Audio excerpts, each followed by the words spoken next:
Bulletin की शुरुआत इस वक्त की बड़ी खबर के साथ करेंगे और जानकारी ये मिल रही है कि पीएम मोदी के साथ एनएसए डोभाल की बैठक खत्म हो चुकी है। पीएम आवास पर करीब 40 मिनट तक यह बैठक हुई है। तो देखिए किस तरीके से यहां पर बातचीत की गई है, रणनीति बनाई गई है, बड़ी खबर आपको बता रहे हैं। और इन बैठकों से आप ये समझ सकते हैं कि कैसी तैयारी हिंदुस्तान की है पीएम मोदी के साथ। इससे पहले भी आपने देखा कि बैठक हुई थी, एयर चीफ ऑफ डिफेंस की बैठक हुई। इसके अलावा हमने देखा कि जो नेवी चीफ है उनकी बैठक प्रधानमंत्री नरेंद्र मोदी के साथ हुई। एनएसए डोभाल की जो बैठक चल रही थी, फिलहाल अपडेट ये है कि वो खत्म हो चुकी है। पीएम आवास पर करीब 40 मिनट तक ये बैठक हुई और इस बैठक के कई महत्वपूर्ण मायने हैं। एक तरफ पाकिस्तान डरा हुआ है, दूसरी तरफ हिंदुस्तान में एक के बाद एक बैठकें प्रधानमंत्री नरेंद्र मोदी कर रहे हैं। अक्षय राय ज्यादा बातचीत के लिए इस वक्त हमारे सहयोगी जुड़ चुके हैं हमारे साथ। अक्षय, जो बैठक चल रही थी प्रधानमंत्री नरेंद्र मोदी की एनएसए डोभाल के साथ, वो खत्म हो चुकी है, क्या जानकारी मिल रही है इस बैठक को लेकर?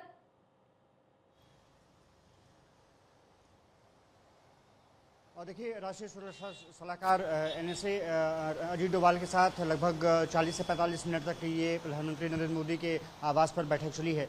ये माना जा रहा है कि जिस तरह से रक्षा सचिव के साथ बैठक कल हुई थी, उसके बाद एयर चीफ मार्शल और जो नेवी चीफ के साथ मुलाकात हुई थी, उन तमाम मुलाकात के बाद किस तरह से जो लूप होल्स हैं उसको रेक्टिफाई किए गए हैं, किस तरह से अपनी स्ट्रेटजी अलग तरीके से बनाई गई है, उन तमाम मुद्दों को लेकर के एनएसए अजीत डोभाल से प्रधानमंत्री नरेंद्र मोदी ने चर्चा की है।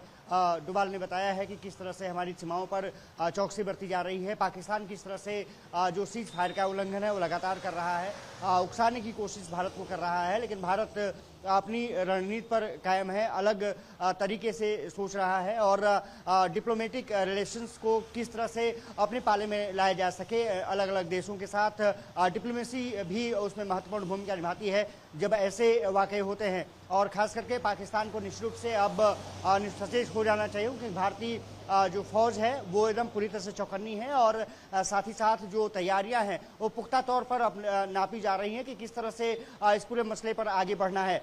इसके अलावा जो गृह सचिव के नेतृत्व में बैठक चल रही थी, कई राज्यों के मुख्य सचिवों के साथ वीडियो कॉन्फ्रेंसिंग के जरिए मॉक ड्रिल पर किस तरह से 7 फरवरी को, क्योंकि माफ कीजिएगा 7 मई को क्योंकि मॉक ड्रिल होनी है, उससे पहले ये बैठक बुलाई गई थी एमएचए में। और इसके अलावा कहा जा रहा है कि कई अधिकारी इस बैठक में शामिल रहे, नेशनल डिजास्टर मैनेजमेंट के लोग भी इसमें शामिल रहे और किस तरह से अपने लूप होल्स को रेक्टिफाई किया जा रहा है, किस तरह से अपनी सेनाओं के साथ साथ लोगों को किस तरह से इसमें सम्मिलित किया जा सकता है, उनका किस तरह से सहयोग लिया जा सकता है कि अगर इमरजेंसी के हालात में उनको किसी स्थान पर शिफ्ट करना हो तो कैसे किया जा सकता है। इन तमाम चीज़ों को लेकर के अब चर्चा हुई है, वहां पर भी खत्म हो गई है। लगभग 1.25 घंटे के आसपास वहां बैठक चली है। तो एक तरफ एनएसए अजीत डोभाल के साथ प्रधानमंत्री नरेंद्र मोदी की बैठक, दूसरी तरफ गृह मंत्रालय में बैठक। उसी को लेकर बिल्कुल मैं आगे आपसे अपडेट लूंगी, लेकिन इस बीच पहले बड़ा जो अपडेट है वो अपने दर्शकों को बता दें। अक्षय, देखिए किस तरीके से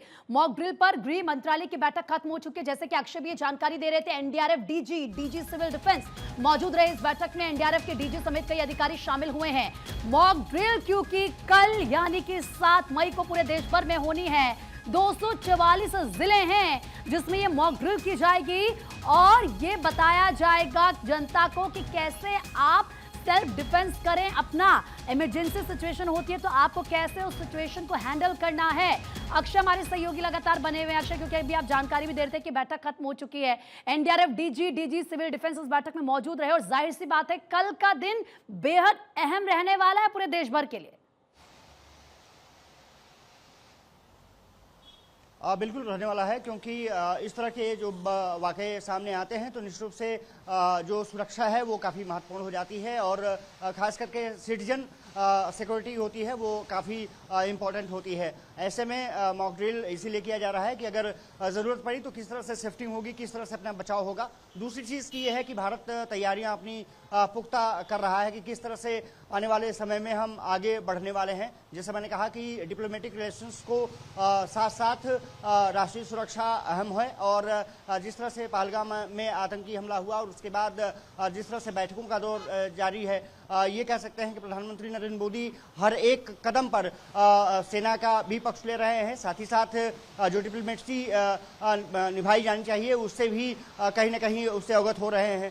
जिस तरह से रूस के राष्ट्रपति पुतिन से उनकी चर्चा हुई, जिस तरह से उनका समर्थन आया, भारत लगातार दूसरे देशों का समर्थन भी अपने पाले में जुटा रहा है और ये पाकिस्तान के लिए निश्चित रूप से आने वाली चुनौती हो सकती है। दूसरी बात, जैसे मैंने कहा कि अब एनडीएमए की जो बैठक है वो खत्म हो चुकी है। नेशनल डिजास्टर मैनेजमेंट के अथॉरिटी के एक सदस्य ने बोला है कि जो भी लूप होल्स हैं सिक्योरिटी में या तमाम चीज़ों पर, उसको भी रेक्टिफाई कर रहे हैं। हम अपनी तैयारियां किस तरह से पुख्ता कर सकते हैं उसको लेकर के एमएससी में बैठक हुई है। कल मॉक ड्रिल किया जाना है और लगभग 250 जिले होंगे जिसमें कि ये मॉक ड्रिल किया जाएगा। कई बड़े शहर भी उसमें शामिल है। प्रति बिल्कुल तो अक्षय, ये क्योंकि कोशिश अब कहा जारी जा रहा है है कि कि जब बेहतर तरीके से हिंदुस्तान पाकिस्तान पर अटैक करेगा तो पाकिस्तान भी अटैक कर सकता है और ऐसे में पाकिस्तान बड़े शहरों को टारगेट कर सकता है। फिलहाल अक्षय, आपका बहुत बहुत शुक्रिया तमाम जानकारी देने के लिए। आगे भी हम आपसे पल पल की अपडेट लेते रहेंगे। तो देश में कल होगी सिविल डिफेंस मॉक ड्रिल और देश भर के 244 यानी कि करीब 250 जिलों में एक साथ ही मॉक ड्रिल होनी है। गृह मंत्रालय ने एक साथ मॉक ड्रिल करने का निर्देश दिया है। नागरिकों को हमले के दौरान खुद को बचाने की ट्रेनिंग इसमें दी जाएगी। हवाई हमले की चेतावनी देने वाले सायरन बजाए जाएंगे। लोगों को ब्लैक आउट से निपटने की तैयारी कराने के निर्देश भी दिए जाएंगे, क्योंकि ब्लैक आउट हो जाएगा। जाहिर सी बात है, अगर वहां पर पाकिस्तान अटैक करता है शहरों पर, वो बड़े शहरों को भी निशाना बनाता है, तो फिर कैसे सिचुएशन से निपटना है इसको लेकर ये मॉक ड्रिल होगा। तो तैयारियां पूरी की जा रही हैं। बाकायदा कुछ ऐसी तस्वीरें भी सामने आई हैं जहां पर मॉक ड्रिल किया जा रहा है। इसके अलावा तमाम हमारे सहयोगी जुड़ चुके हैं इस वक्त मेरे साथ, आप टीवी स्क्रीन पर देख सकते हैं। इंदर यादव दिल्ली से लाइव हमारे साथ जुड़ चुके हैं। इसके अलावा रतीश त्रिवेदी हमारे साथ लखनऊ से लाइव जुड़े हैं, सत्यप्रकाश मुंबई से हमारे साथ जुड़े हैं और वकार मंजूर हमारे साथ श्रीनगर से जुड़े हैं। लेकिन सबसे पहले हम दिल्ली का रुख करेंगे। इंदर यादव मेरे सहयोगी वहां से बने हुए मेरे साथ। इंदर, जरा बताएं, क्योंकि जो आज बैठक हुई है इसमें निर्देश कल को लेकर दिया गया है। कल का दिन बेहद खास है, किस तरीके से मॉक ड्रिल होनी है इसको लेकर क्या निर्देश? देखिए प्रीति, जिस तरीके से पहलगाम में आतंकी हमला हुआ था उसके बाद से अब पूरे देश में गृह मंत्रालय की तरफ से आदेश जारी किए गए हैं और साफ तौर से ये कहा गया है कि मॉक ड्रिल के लिए सभी लोग तैयार रहें और मॉक ड्रिल की जो तैयारियां हैं प्रीति वो शुरू भी कर दी गई हैं। अगर हम देश की राजधानी दिल्ली की बात करें तो देखिए, देश की राजधानी दिल्ली में तमाम उच्च स्तरीय बैठक चल रही है। डीसीपी कमिश्नर जो हैं सभी लोग अपने इलाकों में जो चौकसियां हैं उसको बढ़ा रहे हैं। देश की राजधानी दिल्ली की अगर हम बात करते हैं तो प्रीति, संवेदनशील इमारतों की जो सुरक्षा है उसको चाक चौबंद कर दिया गया है। पैरामिलिट्री फोर्सेस को तैनात किया गया है संवेदनशील इमारतों के बाहर और साथ ही दिल्ली पुलिस के जवानों को भी तैनात किया गया है। और जितने भी एसीपी डीसीपी हैं वो लगातार अपने इलाकों में गश्त कर रहे हैं। बीती रात अगर हम बात करें प्रीति तो बॉर्डर एरियाज को भी सील कर दिया गया था और राजधानी दिल्ली में आने जाने वाले जितने भी लोग हैं उनको सघन चेकिंग के बाद ही देश की राजधानी दिल्ली में दाखिल होने दिया जा रहा था। और ऐसे में अगर हम बात करें तो इंडिया गेट सहित चाहे दिल्ली का कनॉट प्लेस हो या फिर हम ग्रेटर कैलाश की बात करते हैं, खान मार्केट की बात करते हैं, तो तमाम ऐसे जो इलाके हैं जहां पर भीड़ भाड़ होती है वहां पर पुलिस का जो चौकसी अभियान है वो प्रीति देखने को मिल रहा है। दिल्ली पुलिस के जो आला अधिकारी हैं वो खुद ग्राउंड जीरो पर हैं और दिल्ली पुलिस के आला अधिकारी जिस तरीके से गृह मंत्रालय की तरफ से आदेश दिया गया है उसके बाद से ही दिल्ली पुलिस के आला अधिकारी प्रीति अलर्ट मोड में है और दिल्ली पुलिस के जो आला अधिकारी हैं वो भी अपने कर्मचारियों के साथ लगातार बैठकें कर रहे हैं। कल पूरे देश में ब्लैकआउट होगा और जिस तरीके से पहलगाम में आतंकियों ने एक नृशंस हत्याकांड को अंजाम दिया था उसके बाद से कहीं ना कहीं बॉर्डर एरिया पर तनाव है और ऐसे में किसी बॉर्डर इलाके पर तनाव है और तैयारी पूरे देश भर में है। इंदर, बिल्कुल सही कहा आपने। और दिल्ली क्योंकि देश की राजधानी है सबसे ज्यादा सेंसिटिव हो जाती है। मुंबई का रुख कर लेते हैं, सत्यप्रकाश हमारे साथ जुड़े हैं। सत्यप्रकाश, मुंबई में सबसे ज्यादा भीड़ होती है, सबसे ज्यादा क्राउड होता है और यह कहा जा रहा है कि अगर पाकिस्तान की तरफ से अटैक किया जाता है तो वो बड़े शहरों को चुनेगा। तो ऐसा हो सकता है कि मुंबई, तो वहां पर किस तरीके के दिशा निर्देश दिए गए हैं, कैसे कल मॉक ड्रिल होनी है, क्या कुछ जानकारी मिल रही है? बिल्कुल प्रीति, देखिए पाकिस्तानी आतंकवादी जब भी टारगेट करते हैं तो मुंबई को सबसे पहले करते हैं, क्योंकि आपने देखा होगा कि मुंबई हमले को लेकर लगातार मुंबई पुलिस हमेशा अलर्ट मोड पर रहती है। तमाम जो सुरक्षा एजेंसियां हैं वह हमेशा अलर्ट मोड पर रहती है। लेकिन कल जब पूरे देश में नागरिक सुरक्षा बल को लेकर मॉक ड्रिल होने वाला है उसको लेकर सरकारी आदेश को लेकर आज जो है मुंबई के नियंत्रण कक्ष में बैठक हो रही है और नागरिक सुरक्षा नियंत्रण अधिकारी जो है इस बैठक को अंजाम दे रहे हैं। इस बैठक में आपदा सुरक्षा प्रबंधन से जुड़े हुए तमाम अधिकारी मौजूद हैं। थोड़ी देर बाद यह जानकारी आ जाएगी कि कहां कहां और कब जो है मॉक ड्रिल करना है, लेकिन सरकारी आदेश के बाद यह माना जा रहा है कि कल जो है तमाम जो सुरक्षा एजेंसियां हैं उन्हें लेकर जो है मॉक ड्रिल किया जाएगा। जैसे में जानकारी सामने आई है, करना है, दूसरे लोगों का कैसे बचाव करना है, उनको कैसे सहायता पहुंचानी है, इन सभी चीज़ों को लेकर के पूरे देश में मॉक ड्रिल होनी है। उसी के क्रम में कल लखनऊ में भी ये mock drill police line ground में ही होनी है। आज उसकी तैयारियां सिविल डिफेंस के माध्यम से हमारा पुलिस प्रशासन और जिला प्रशासन मिल करके इसको आयोजित करा रहा है, ताकि हम पूरी जनता को ये मैसेज दे सकें और उनको ये बता सकें कि किस तरह से आप अपना किसी आपात स्थिति में बचाव कर सकते हैं। Thank you. पर सुन रहे हैं लखनऊ से ये अधिकारी जिन्होंने ये साफ तौर पर कहा कि हम ये मॉक ड्रिल करके आम लोगों को बताएंगे कि कैसे आपको अपने आप को सुरक्षित रखना है। रतीश का ही रुख कर लेते हैं, लखनऊ से हमारे साथ जुड़े हैं। रतीश, देखिए जाहिर सी बात है तैयारियां वहां पर किस तरीके से की जा रही है, ये अधिकारी को हमने सुना, और क्या खास तैयारियां प्रशासन की तरफ से की जा रही है कल को लेकर? देखिए, नागरिकों की सुरक्षा कैसे की जाए और नागरिकों की अगर युद्ध होता है तो क्षति कम से कम कैसे की जाए, इसके लिए मॉक ड्रिल की जा रही है। 1971 में इससे पहले हुई थी, 54 साल बाद अब ये मॉक ड्रिल होने जा रही है पूरे देश में। वैसे तो 244 गृह मंत्रालय ने 244 लोकेशन दी है, लेकिन अब से कुछ देर पहले हमारी डीजीपी प्रशांत कुमार यूपी से बात हुई तो उन्होंने साफ तौर पर कहा कि उनको जो गृह मंत्रालय की तरफ से निर्देश आए थे वो 19 लोकेशन पर 19 जिलों में जो मॉक ड्रिल है उसको संचालित करने के लिए आए थे। लेकिन जो उत्तर प्रदेश शासन की तरफ से यह निर्णय लिया गया है कि 19 नहीं बल्कि पूरे 75 जिलों में ये मॉक ड्रिल चलाई जाएगी और ये पुख्ता किया जाएगा कि सुरक्षा के प्रबंध जो हैं, अगर युद्ध होता है या अगर पाकिस्तान की तरफ से अटैक होता है तो ऐसे में उत्तर प्रदेश और यहाँ के रहने वाले लोगों को कैसे सुरक्षित किया जाएगा, इसके लिए चाक चौबंद इंतजाम है या नहीं। पूरा 75 जिलों में ये अभियान चलाया जाएगा, मॉक ड्रिल चलाई जाएगी और इसमें पुलिस डिपार्टमेंट के साथ सिविल डिफेंस, फायर डिपार्टमेंट और तमाम कंसर्न डिपार्टमेंट्स को शामिल किया जा रहा है। उत्तर प्रदेश के डीजीपी प्रशांत कुमार ने आपसे कुछ देर पहले इस बात को पुख्ता किया है और शासन ने जो संभावित खतरा दिख रहा है उसको देखते हुए 19 नहीं पूरे उत्तर प्रदेश में इस ड्रिल को चलाने के लिए सुरक्षा के इंतजाम किए गए। जो गृह मंत्रालय से निर्देश दिए गए हैं उन निर्देशों का पालन करते हुए इस मॉक ड्रिल को चलाया जाएगा और पुख्ता किया जाएगा कि जो सुरक्षा के इंतजाम होने चाहिए वो यहाँ पर है अथवा नहीं है। डीजीपी ने साफ तौर पर यह भी कहा है इसके आगे कि नागरिकों की सुरक्षा उनके लिए प्रथम है और शासन स्तर पर आज मुख्यमंत्री योगी आदित्यनाथ से जब बैठक हुई, इस बाबत जब बैठक हुई है तो उसमें भी साफ तौर पर मुख्यमंत्री की तरफ से कहा गया है कि गृह मंत्रालय की जो गाइडलाइंस हैं, जो दिशा निर्देश आए हैं उनको समझा जाए, उनको पढ़ लिया जाए और पूरी तरीके से उनका अनुपालन कराया जाए, उसका सुनिश्चित किया जाए कि कैसे इसका अनुपालन कराया जाएगा।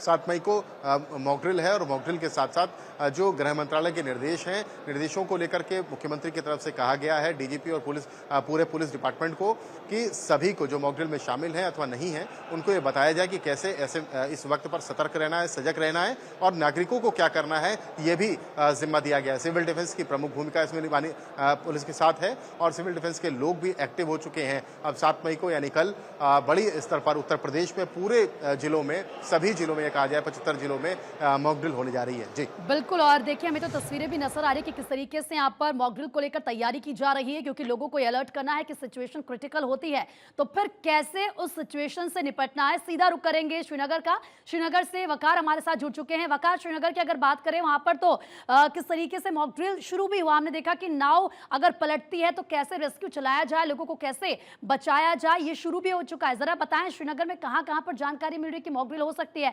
वैसे पाकिस्तान से सटी हुई सीमा है तो जाहिर सी बात है वो ज्यादा सेंसिटिव हो जाता है। बिल्कुल प्रीति, जिस तरीके से मुल्क भर में कल मॉक ड्रिल का इनेकाद किया जाएगा, इसी सिलसिले में जम्मू कश्मीर के डल लेक में आज मॉक ड्रिल शुरू किया गया है। आपको बताएंगे घाट नंबर 21 पर आज एसडीआरएफ और एनडीआरएफ की जो टीम है वो मॉक ड्रिल करते हुए मैं नजर आई और लोगों को अवेयरनेस दे रहे थे किस तरीके से अनटूवर्ड इंसिडेंट में बचाया जा सके।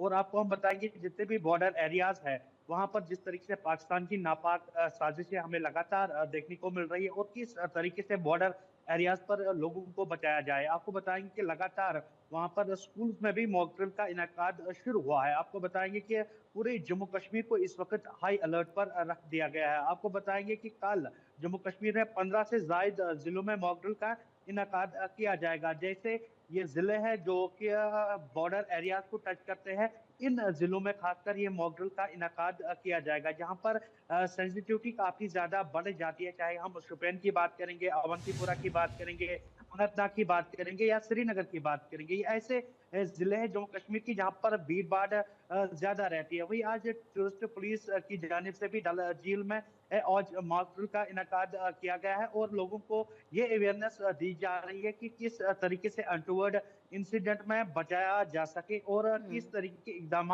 उठाए जाए। फिलहाल आपको हम बताएंगे लगातार जो मीटिंग का सिलसिला है वो मॉक ड्रिल के हवाले से जारी है। आज खुद उमर अब्दुल्ला ने भी कई एक्सपर्ट से भी मुलाकात की है कि इस तरीके से मॉक ड्रिल को कामयाब बनाया जाए और लोगों तक जो सुरक्षा जानकारी है वो किस तरीके से पहुंचाई जाए। जिस तरीके से पहलगाम सानिया हमें देखने को मिला, उस तरीके से पूरी तरीके से जो जम्मू कश्मीर की जो सिचुएशन है वो तब्दील हुई है। आपको बताएंगे कि एनडीआरएफ एसडीआरएफ लगातार इस मॉक ड्रिल में इस वक्त शामिल हो रही है और लगातार कई मकामात पर मॉक ड्रिल जो है वो शुरू हुआ है और कल पूरी तरीके से मॉक ड्रिल का इनकाद किया जाएगा और कई अहम जिले हैं जिनके नाम मैंने आपको बताए हैं, वहां पर खासकर मॉक ड्रिल की जो तैयारियां हैं वो इस वक्त मुकम्मल की गई है और कल सुबह इस मॉक ड्रिल का इनकाद पूरी तरीके से किया जाएगा। खासकर इस वक्त जो मॉक ड्रिल डल झील में जारी है और पूरे दिन मॉक ड्रिल वहां पर किया जाएगा और खासकर जितने भी कारावाले हैं या टूरिस्ट हैं उन तक जानकारी पहुंचाई जा रही है किस तरीके से अनटूवर्ड इंसिडेंट में आपको रेस्क्यू करना होगा, कैसे आपको रेस्क्यू करना होगा, कैसे आपको तैयार रहना होगा, इसको लेकर लगातार दिशा निर्देश भी दिए जाएंगे। फिलहाल आपका बहुत बहुत शुक्रिया, आप सभी का बहुत बहुत शुक्रिया ये बताने के लिए कि कैसी तैयारियां की गई हैं और कैसे कल मॉक ड्रिल होनी है। तो आप देख सकते हैं तैयारियां भी शुरू हो चुकी हैं। क्या मॉक ड्रिल युद्ध का संकेत है और इसका मकसद क्या है, जरा आप ये भी समझिए। प्रतिक्रिया क्षमता बढ़ाना है कि आप कैसे रिएक्ट उस वक्त कर सकें। इसके अलावा आप देखिए, जनता और संपत्ति की रक्षा करना इसका मकसद है, जनता में विश्वास बढ़ाना है इसका मकसद, नुकसान कम हो ये कोशिश होगी और खामियों की पहचान हो। क्योंकि अगर हम पहले से तैयारी करके रखेंगे, हम पहले से अलर्ट रहेंगे, हमारी तैयारी पुख्ता होगी, तो जाहिर सी बात है नुकसान कम होगा, जनता में विश्वास होगा कि देखिए हमें पता है कि हमें कैसे लड़ना है, हमें पता है कि हमें अपनी रक्षा कैसे करनी है। और सबसे बड़ी बात कि सोचिए 50 साल बाद ऐसा हो रहा है मॉक ड्रिल। 1972 में ऐसा हुआ था जब हिंदुस्तान और पाकिस्तान की जंग हुई थी और उसके बाद अब ऐसी स्थिति बनी है कि मॉक ड्रिल पूरे देश भर में किया जाएगा। कल 7 मई है और कल ये पूरी मॉक ड्रिल होनी है।